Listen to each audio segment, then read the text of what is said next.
First Peter chapter 3, verse 8. Finally, be ye all of one mind, having compassion one of another. Love as brethren, be pitiful, be courteous, not rendering evil for evil, or railing for railing, but contrariwise blessing, knowing that ye are thereunto called, that ye should inherit a blessing. For he that will love life and see good days, let him refrain his tongue from evil, and his lips that they speak no guile. Let him eschew evil and do good. Let him seek peace and ensue it. For the eyes of the Lord are over the righteous, and his ears are open unto their prayers. But the face of the Lord is against them that do evil. And who is he that will harm you, if ye be followers of that which is good? And if ye suffer for righteousness' sake, happy are ye. And be not afraid of their terror, neither be troubled, but sanctify the Lord God in your hearts. And be ready always to give an answer to every man that asketh you a reason of the hope that is in you with meekness and fear, having a good conscience, that whereas they speak evil of you as of evildoers, they may be ashamed that falsely accuse your good conversation in Christ. For it is better, if the will of God be so, that ye suffer for well-doing than for evil-doing. For Christ also hath once suffered for sins, the just for the unjust, that he might bring us to God, being put to death in the flesh, but quickened by the Spirit, by which also he went and preached unto the spirits in prison, which sometime were disobedient, when once the long suffering of God waited in the days of Noah, while the ark was a preparing, wherein few, that is 8 souls, were saved by water. The like figure whereunto even baptism doth also now save us, not the putting away of the filth of the flesh, but the answer of a good conscience toward God, by the resurrection of Jesus Christ, who is gone into heaven and is on the right hand of God, angels and authorities and powers being made subject unto him. First Peter chapter 4. For as much then as Christ hath suffered for us in the flesh, arm yourselves likewise with the same mind. For he that hath suffered in the flesh hath ceased from sin, that he no longer should live the rest of his time in the flesh to the lust of men, but to the will of God.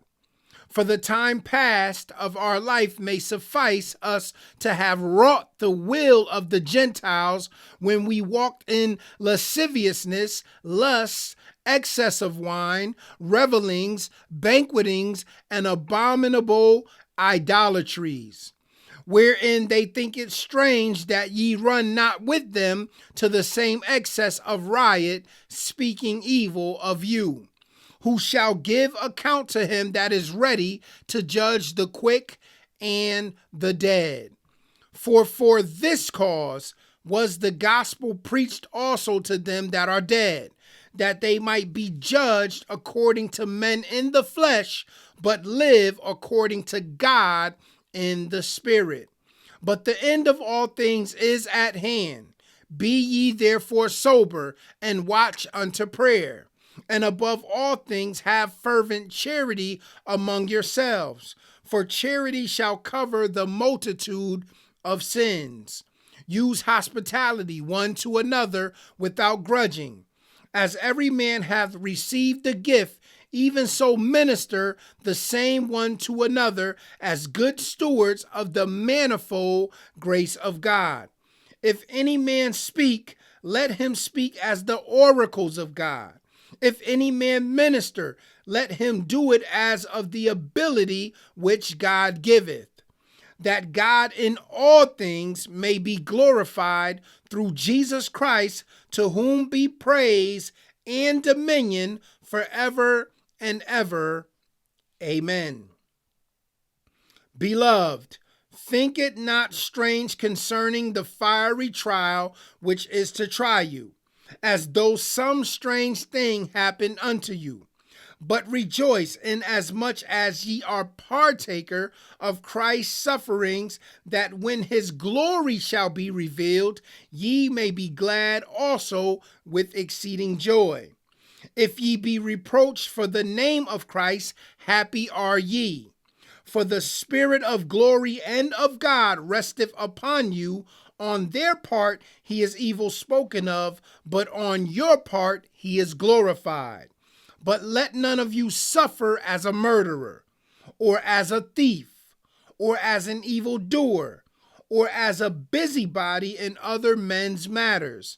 Yet if any man suffer as a Christian, let him not be ashamed, but let him glorify God on this behalf. For the time is come that judgment must begin at the house of God. And if it first begin at us, what shall the end be of them that obey not the gospel of God? And if the righteous scarcely be saved, where shall the ungodly and the sinner appear? Wherefore, let him that suffer according to the will of God commit the keeping of their souls to him in well-doing, as unto a faithful Creator. 1 Peter chapter 5. The elders which are among you I exhort, who am also an elder, and a witness of the sufferings of Christ, and also a partaker of the glory that shall be revealed. Feed the flock of God which is among you, taking the oversight thereof, not by constraint, but willingly, not for filthy lucre, but of a ready mind. Neither as being lords over God's heritage, but being ensamples to the flock. And when the chief shepherd shall appear, ye shall receive a crown of glory that fadeth not away. Likewise, ye younger, submit yourselves unto the elder. Yea, all of you be subject one to another, and be clothed with humility. For God resisteth the proud and giveth grace to the humble. Humble yourselves, therefore, under the mighty hand of God, that he may exalt you in due time, casting all your care upon him, for he careth for you.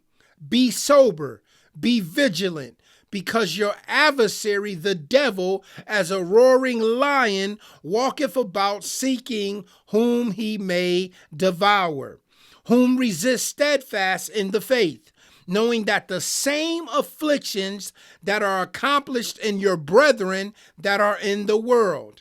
But the God of all grace, who have called us unto his eternal glory by Christ Jesus, after that ye have suffered a while, make you perfect, establish, strengthen, settle you. To him be glory and dominion forever and ever. Amen. By Silvanus, a faithful brother unto you, as I suppose I have written briefly, exhorting and testifying that this is the true grace of God wherein ye stand.